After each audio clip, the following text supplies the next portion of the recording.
So we're with Printpack, located in McClaw Circle, and we have Courtney and Howard and Rick here to tell us all about job opportunities and career paths that led them to Printpack and manufacturing. But first, we'll start for the folks that don't know. What does Printpack do? What do you make? How do you make it? Printpack is a company here in Hampton Roads, actually with two facilities here. We're the rigid division, so we make plastic cups. So if you've ever had Mott's applesauce or you've Go Packs, Oreo cookies or whatever in a plastic cup, those come from manufacturers like ourselves. We take raw resin, which is a byproduct of oil manufacturing, and we extrude it, which means we melt it and form it into sheets. And then from the sheets, we take it and put it in another machine called a thermoformer, and we actually make cups and then stack them up and ship them off to customers like Mott's, Nestle, Gerber, many food organizations, along with some dog foods and other things. So how long have y'all been in James City County? Do you remember? Geez, I'm old, Kate, but I'm not that old. You weren't here when it was born? No, I didn't see the three ships come over. And I've been in the Hampton Roads now for 10 years. And do you know how long Printpack's 5. Do you know how long Printpack's been here? 1985 it started. It was actually Shell Oil started it as a research facility to figure out what to do with byproducts of oil manufacturing, gasoline and such. And in mid-90s, it was purchased by, what was it called? James River. James River. And then in the mid-2000s, Printpack bought both this location and the location in Newport News. We became a part of their organization. How many people do you have on your team down there? How many people do you employ at the James City County location? James City County, we have about 150. We actually have the rigid corporate office here in James City County. And then we have a manufacturing facility here that has about 120 folks that work with us. And then, I don't know, I think our staff here is maybe 15 salaried positions. Okay. All right, Sherry. Jump in. Why don't you all tell us a little bit about your career path, and why Printpack? What was your pathway throughout high school and college, if you went to college? And just tell us a little bit about that. Well, I'm not from here. I'm actually from New Jersey, and ended up venturing down here at the age of 20. My daughter was with me. And actually, I just stumbled upon Newport News. And I started working with Printpack through a temp service, and that was 20 years ago. Wow. And what do you do there? I'm the extrusion manager. Before that, I was extrusion and thermoforming group lead. Before that, I was a thermoforming and extrusion technician. Before that, I was a warehouseman, forklift driver, and I came through the door as an inspector. So Printpack is really a pretty unique organization that brings in a lot of folks that a lot of folks in an entry-level position, and a lot of folks that have worked their way into actually management of the company. We have several that have been here since the beginning, 1985. Yeah. One of the people that started as similar to Chuck as an entry-level quality inspector runs our warehousing organization, Jerry Parker.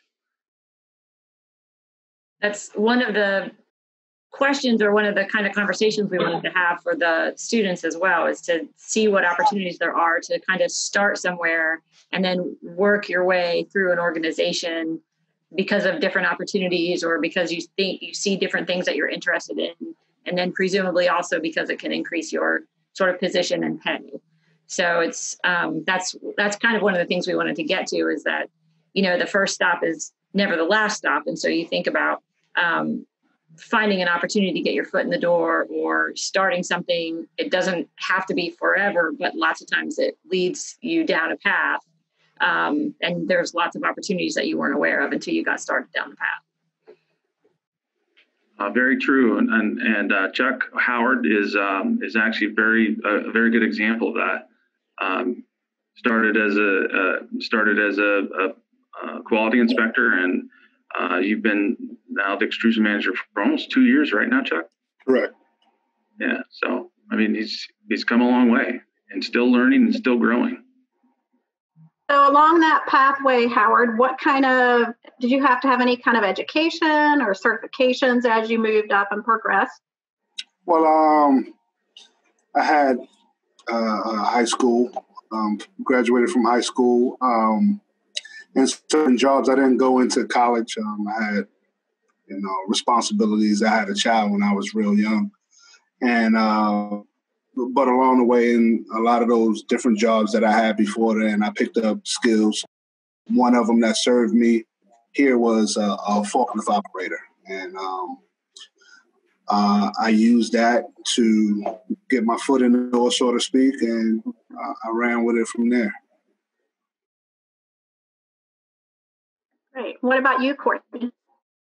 My name is Courtney Marcotte, and I'm the Environmental Health and Safety Manager here at Printpack Williamsburg. I went to West Virginia University, and I ended up getting my master's degree there in industrial engineering with a specialty in safety management. So that's how I ended up. My first job was a safety specialist in a heavy manufacturing facility. And then my husband and I moved to Williamsburg and found Printpack, which is a wonderful place to work. And I've been here for about 3 years. And my main responsibility is to identify hazards within our workplace and work with our team to mitigate those hazards. Great. So you found your way to industrial engineering.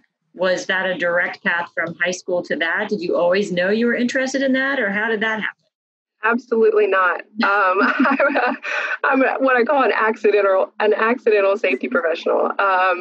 No, I went to West Virginia thinking that I wanted to be a physical therapist. And so I started shadowing physical therapists my junior year in college and decided that wasn't for me. So then I had taken quite a few engineering classes because I was interested in that as well. And then I started talking to some people at the college and found out that there was a program that would allow me to work with people and then solve problems as well. So that's how I ended up in the safety world. So that's one of the things we love about Manufacturing Day specifically. And then Sherry and I are actually looking for other ways to do this with the school system in different sectors. Try to introduce students to jobs that they probably didn't know existed. I think most of us have encountered people or have had jobs in our career paths that we didn't know were a thing when we were in high school, and people were saying, so what do you think you're interested in doing? And right. You can think of maybe 20 or 30 jobs, but that's probably 1% of the jobs that you could really do.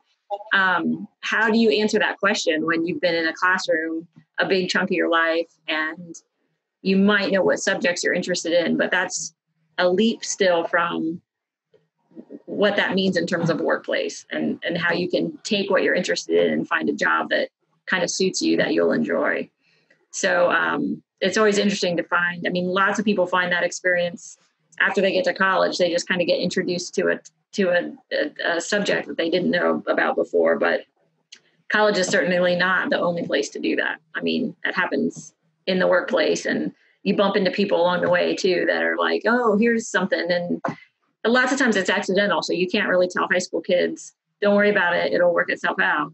But the reality is that there's just so much more opportunity out there than you can possibly wrap your head around at 15 or 16 or 18. So that's kind of what. Anybody have any insight on anything else through a family member or just another experience or another employer where there's a good example of that? You find something that you didn't even know was a thing? My brother came out of high school not knowing what he wanted to do, and he had during high school was loaded trucks on UPS trucks. So he was the 3 a.m. to 8 a.m. guy and did that for a couple of years and came out of high school. Eventually became a driver and eventually found that he was interested in people and then went back to college 10 years after he graduated high school and got an HR degree and then went into HR from there. So there's a lot of paths to a career. And all the paths don't start with college. Some of them end with college. Some of them never see college. And it really doesn't matter as long as you're happy, passionate, and engaged in what you're doing. I think that's more important than it's not more important than education. Study, kids, study. It's not more important than education, but to have those experiences are and to be able to do something that you're passionate about really is satisfying. And really, I think what you're saying is there's more ways to learn things and acquire skills than a classroom setting. So if you are curious and interested and interested in contributing to something, you can observe a lot of things around you and find a place that fits you well. It doesn't always require sort of a formal classroom setting for any period of time before you can kind of jump in and do that. So you have to, I'm sure your brother, when he was loading the truck, was paying attention to some things to know that he might actually enjoy the driving and that he might actually enjoy something else. I mean, you kind of have to be always on the lookout, I think, for those things and kind of paying attention to what's around you. I think that probably the two biggest things that any person that is, whether you're coming out of high school or coming out of college or changing jobs or whatever the case may be, is attitude and aptitude. You can't teach a good attitude and you can't teach work ethic. Those things come from within and they aren't learned in the classroom. They're the drive within you. And no matter where you go, whether it's Printpack or anywhere else, I mean, those are two keys we look for day in and day out. It's attitude and aptitude. I mean, if you have a great attitude and you have the ability to learn, we can teach. It's a series of little decisions all the time, right? You're gonna get there every day, and you're gonna make the best, and you're gonna try to see what you can do and how you can contribute and what you can learn from the experience. And you can contribute something and learn something from any circumstance you're in. So then it's a matter of how it leads to the next thing. Yeah. Right. Keep your eyes and ears open, like Howard, you started doing the forklift, but you could see what other people were doing in the company and learned what they were doing and what it took to get there. So you're right. Don't think you're always pigeonholed into the first job you take. No, you're not. And I always go by, a job is something that you do, but a career is something that you love. So, I mean, once you get in, you can turn a job into a career. And that's what I did. I came in here and, and along other people, we worked our way up through the company and began to love it, and like Courtney said, this is a wonderful place to work. I mean, I can attest by that, my 20 years of working here. So I didn't think I was going to get 20 years ago, but that's where I'm at. So I think this is true in manufacturing and probably for other industries, but it seems as if there's still really good opportunities for students, both who are headed to college and who have really no interest in college. And there's lots of reasons to not be interested in college. You could not be interested in the debt. You could not be interested in the environment and the culture of that. You just could not thrive in a classroom. I mean, there's lots of reasons why college does not sound attractive. But you anticipate, I mean, am I wrong in thinking that there's still good opportunities no matter kind of what path you're on? There's a place in manufacturing for you? Oh, absolutely. The nice part about manufacturing is it's changing all the time. I mean, I think one of the biggest changes since I've been in the industry itself, I've been in manufacturing for over 30 years. It went from a very manual, people-driven business to now with automation and different things that are in and out. It's just changed tremendously. And every day that you walk in, you can learn something. And still, even after 30 years, I walk in and I learn something new today. about whether it's about people or it's about a piece of machinery or it's about a piece of automation or it's how something works. So if you're, again, it's back to attitude and aptitude. If you're willing to work and you're willing to learn, I think there's a place in manufacturing for everyone, whether you're college bound or not. Well, and I think along with what you're saying, there's always this perception, which is one reason we do manufacturing day is, oh, it's a dirty job. I'm going to be standing in a line doing widgets. And they don't really understand all that you can do in manufacturing. So I think all of you are speaking to that. There's lots of opportunities. You can go into environmental health and safety or work with products or work in HR, work in marketing, all kinds of different jobs. And I think we need to keep getting that word out to our students. Yeah, we have sales, we have product development, we have manufacturing itself, we have maintenance, we have engineering. So there's just a myriad of things that people can do. Again, it's attitude and aptitude.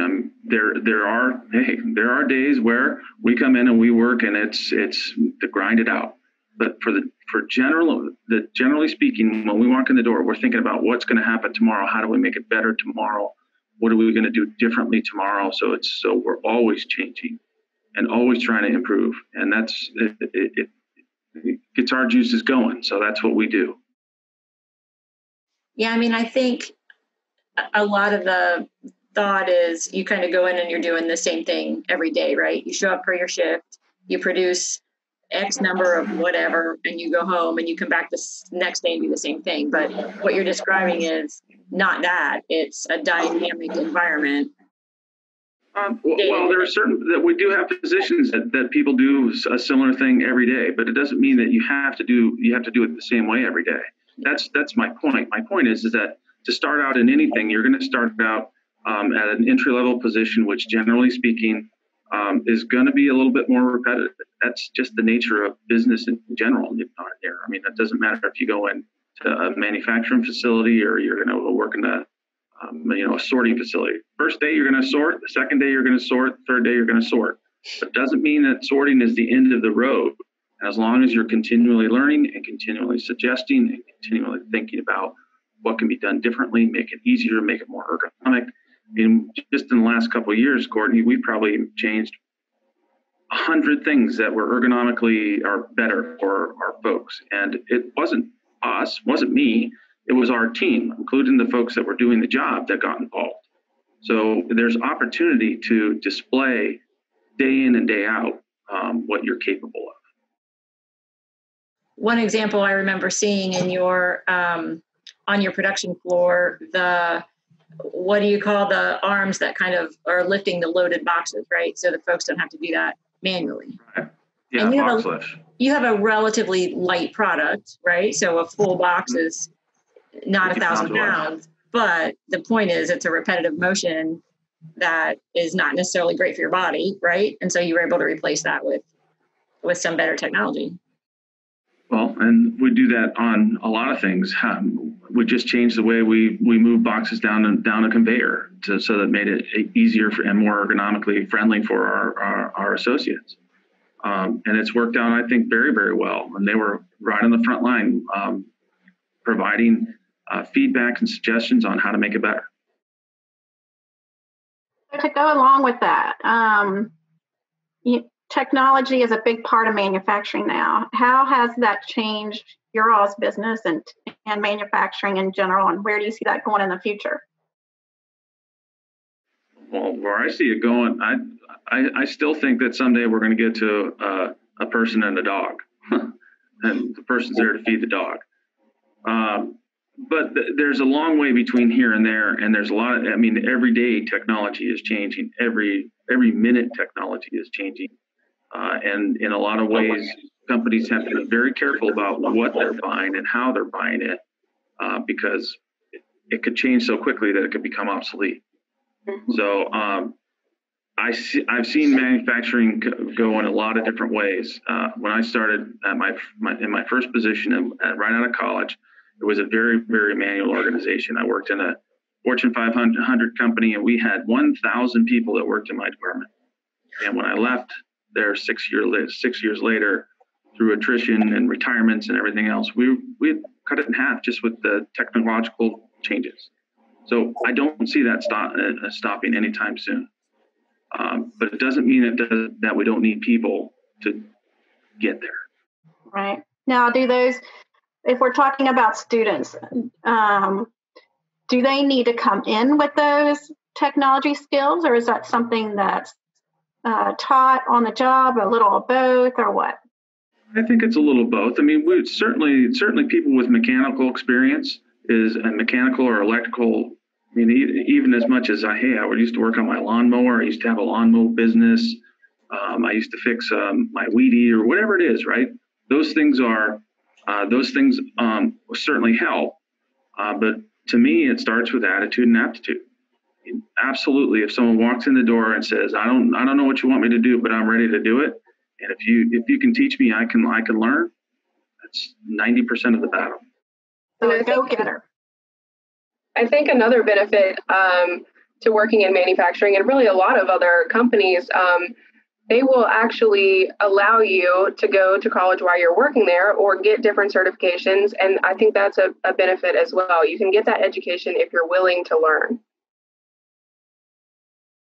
So is there a program like that at Printpack, or how have you seen that work in the workplace? Yeah, Printpack has one of those programs. I don't know the details exactly of it, but I know that they will, pay for you to go to college or get different certifications, while you're working. Tuition. Beyond. No. Sorry, Chuck, go ahead. No, I was saying it's tuition reimbursement. So. Yeah, and beyond that, I mean, Printpack itself, just like many other companies, has programs for people that come in. Whether it's ours is called Fundamentals of Leadership. If you want to go into a leadership position, Chuck's been to that. I've been to that. It's really just common sense things to do to how to interact and work with people. So there's companies have they're named multitude of different things, but even internally, there's hundreds of different little programs and learnings that you can do on your own with your own, because you're with your own drive and your own attitude and improve. And yes, we do have tuition reimbursement. So a lot of this is sort of, it's about self-motivation, right? Like you have to sort of be motivated to, it sounds better to either sleep in on your day off or stay up late and hang out every night after work. But if a couple of those nights or a Saturday morning, you're willing to get on the computer and either take an online class or sign up for a class at Thomas Nelson or whatever it might be and spend your time there for some relatively short period of time, that might be a better use of your time than just, sort of week to week, making the money, spending the money, right? Yeah, and I mean that's everybody. That's everybody's individual. When we just look at ourselves here. We're talking on the computer versus having people come into the facility because of COVID. What changed for you during COVID? I learned to play the guitar. That was my thing. Someone else said, I'm going to read 10 books. Someone else said, and if you chose to, if you said, well, I'm not going to do anything, there's the attitude and aptitude, right? That's what I keep talking about. And I don't care if it's Printpack or anywhere else. I mean, that's the first thing that's going to be on the table, on display, is your attitude and aptitude. So if you were interviewing 5 candidates for an opening next month, one of your interview questions could be, did you find yourself with more time on your hands and what did you do with it? Yeah. And the one that says, I slept a lot, probably doesn't come to the top of the list of the 5, right? I mean... Yeah. I'll tell you one of my favorite interview questions. Tell me about your first job and not what's on your resume. So the one you actually had first, not the one you list first? Yeah. Exactly. So for me, I was a palletizer. When I was 7 years old, I went to work. I worked at a pear-packing plant, stacked boxes, and I got paid. That was my very first job. Did you say pear-packing, like a farm, like an orchard? Yes. And did you say 7? 7, yes. Wow. That was legal then, Sherry. That was legal then. I know my first job was a laborer. They were actually doing roofing and renovations at the house next door to my great grandma. And my father walked up and asked him, could I could they use a laborer or someone to get up the trash and get up the, all sorts of materials. And next thing I know, that was my son's job. And I made more than my father at that time. I think I was like 13 years old. So he didn't ask you if you wanted a job. He found you a job and then told you had a job. Well, it was one of those man talks. Hey, you make your own money and buy your own clothes, so it was one of those. Yeah. And I was a waitress at 14, and I was a waitress off college, and it actually helped me pay off my college. So it's a lot of benefit to learning that work ethic young, I believe.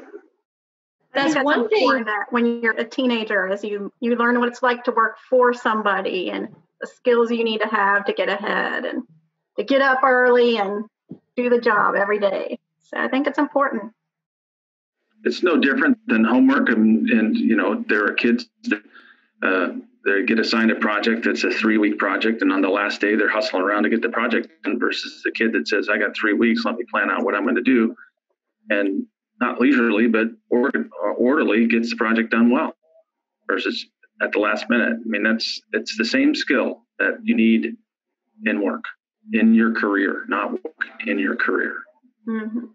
Yeah, time management's a big part of it, right? It's time to, I don't feel tired, but I should go to bed because I have to get up tomorrow and I don't want to be dragging. And 3 days in a row, you keep doing the same thing that you always did. And then you wonder why you keep feeling the way you always felt. Like, got to take control of that at some point, right?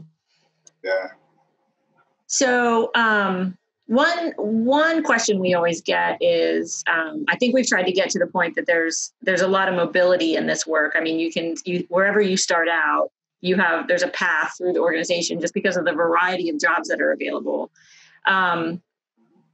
One concern people have is just at the pay level. I mean, I think for whatever reason, they think that there's a percentage of the company that does really well, but the majority of the people who are doing sort of the hourly work, that's not a great wage. Can you tell us anything to dispel that, or how is the industry competitive with, I mean, I think you're competing for the same workers as other places. So, there's a reality to that that's not true, but I think, can you talk a little bit about that? Well, there's more to pay than wage. There's benefits that come along with full-time employment, whether it's at McDonald's or Printpack or anywhere else, where a health benefit that is paid for. There's dental, there's vision, that people don't think about that. But if I go get if I'm a mow lawns, or if I babysit, I get paid $10 an hour, and that's what it is. But when you work for $10 an hour for a company, or 20 or whatever it might be, there's also probably $4 or $5 that you don't ever see, that never comes to you, but is really being paid for you. So some of those things people forget about, along with 401k matching and some of these other things that in high school, I never thought about 401k, and I never thought about retirement. I mean, literally, but I was blessed, like my second day on the job when I was 21 years old, just graduated from college and was working in Los Angeles. And this fella, his name's Larry Hess, said to me, "Kid, I want you to take all of the money that you can and put it in your 401k and forget about it." And I did, and I followed his advice blindly because I didn't know what 401k was. And so today I've just done that. So I'm not worried about it just happens. I don't know why I told you that story, but it's kind of funny. It's a benefit. That's why it's different from. It's a benefit, right? Yeah.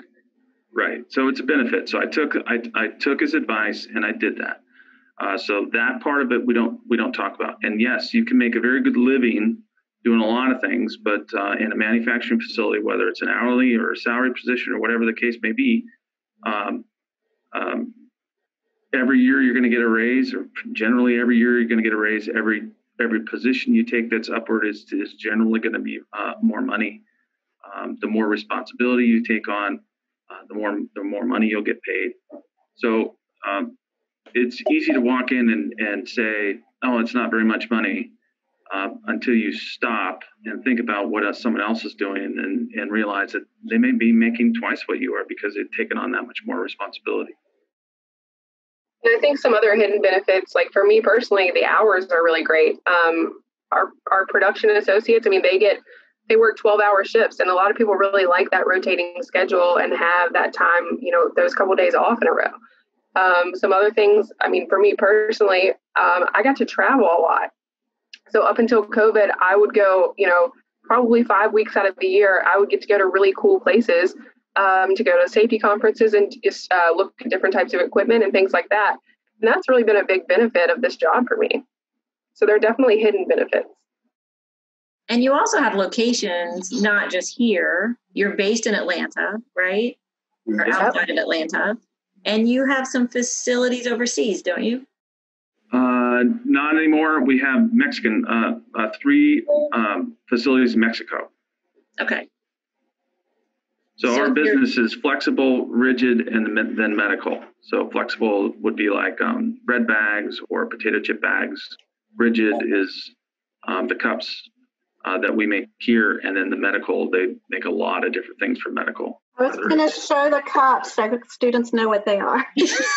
There you go. We have some samples, and I shared them, so she can put a little show and tell together for them. So that's another thing, I think, when you get into companies that have multiple locations, is you can stay with the same employer. And one of the things we like to highlight are the variety of jobs that are here locally. In case you are looking to stay local, we have wonderful jobs people don't necessarily know about. Right. But if there are multiple locations to those companies, that's another opportunity if you're interested, staying with essentially the same employer, but going multiple different places around the world. That's attractive to some people and is a huge opportunity. And I think another thing that I learned, during this COVID pandemic was something that I was really thankful for and never really thought about before, is we are essential workers. So when things happen like this, like a pandemic, we still have a job. And when, things like this happen, you want to be in a position where you are an essential worker and you are still able to pay your bills. Yeah, still earn your paycheck and be able to keep up with your own household.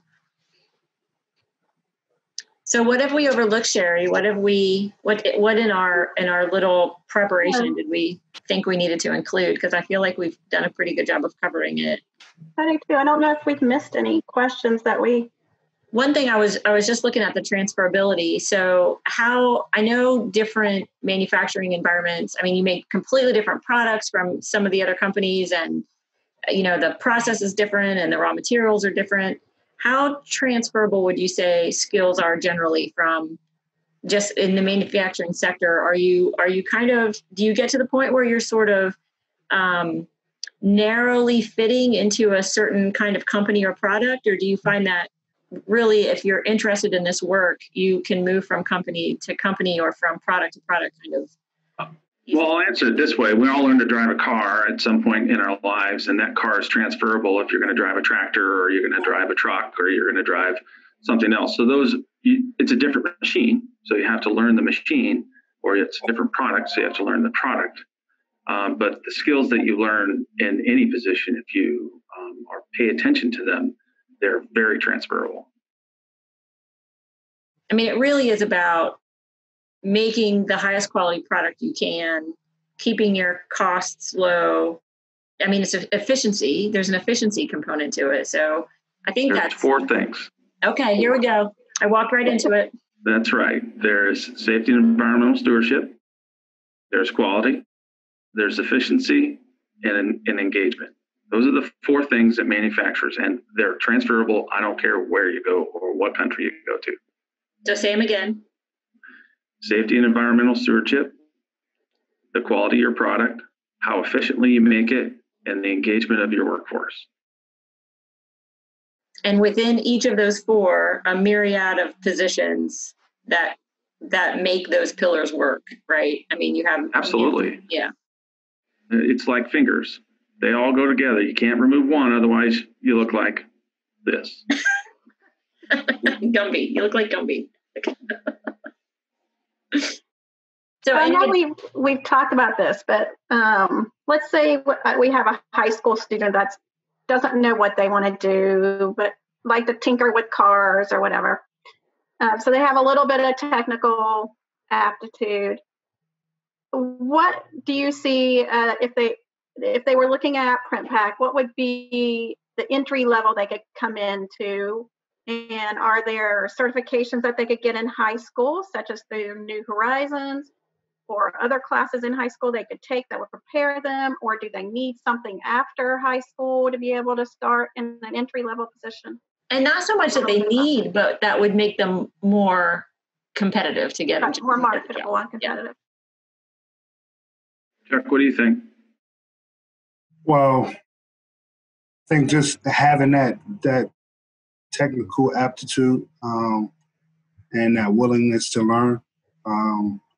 Coming out of high school, I mean, when I was in high school, I wanted to become an architect, and I'm here working in a manufacturing plant.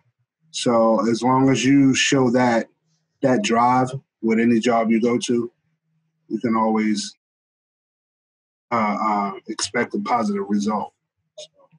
Yeah, I mean, from high school,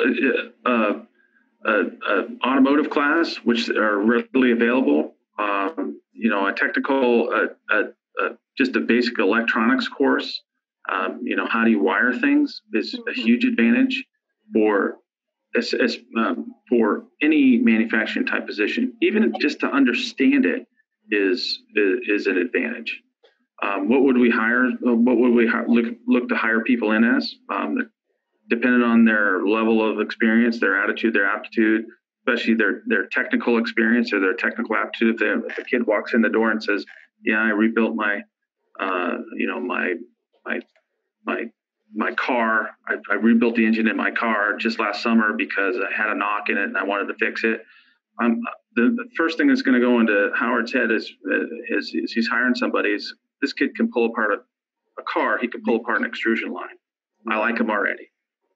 So any of those things, and it doesn't. Again, it's not exactly an extrusion line or a thermoformer, but it's something mechanical that you've shown that you can do. Okay. So what do you want students and parents to know about opportunities in manufacturing that you think they might not know or they might have a misconception about?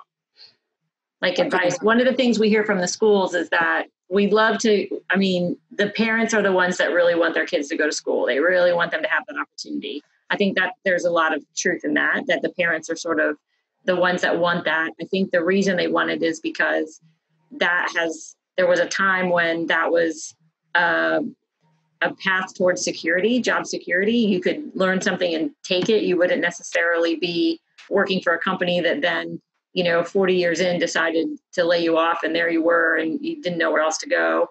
Back in the 80s when things were closing, I think it felt like a more secure option. With the cost of college and the debt that you can come out of college with, I don't know that that's always the case anymore. If you could go to college, have a lot of debt, not end up in a position to easily pay that off. And then the question is whether or not that was the right call for you. So I think parents are still sort of reluctant to shift that paradigm a little bit. But if there's anything that you kind of wish you could tell them, what would it be? In manufacturing, and I'm not just talking about Printpack, although I'm representing Printpack. In manufacturing, I think a person without a college education, but with attitude and aptitude, and walk in the door and promptly make between $40,000 and $100,000. That's fairly compelling to parents, I think.